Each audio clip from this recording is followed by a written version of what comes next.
ভাই দেখেন কত সুন্দর সুন্দর ফুলকপিগুলো, কত সুন্দর সুন্দর বেগুনগুলো আমাদেরকে আল্লাহ তাআলা এগুলো দিয়েছে। আমরা খালি খাবো আর আল্লাহ তাআলার হুকুম পালন করব।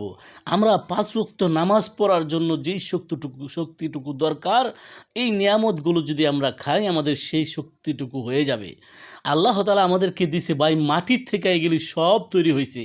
আপনি দেখেন ভাই, আপনি একটা জিনিস তৈরি করতে পারবেন কিনা?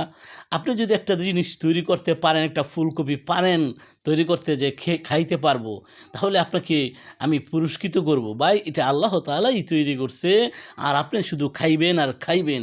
খাইয়া খাইয়া কি করবেন ভাই? আল্লাহ তাআলার হুকুম পালন করবেন, নামাজ পড়বেন, রোজা করবেন, হজ করবেন, জাকাত দিবেন, আর নবীজির সুন্নতগুলো পালন করবেন। নবীজির হুকুম মানা সুন্নত, আল্লাহর হুকুম মানা ফরজ।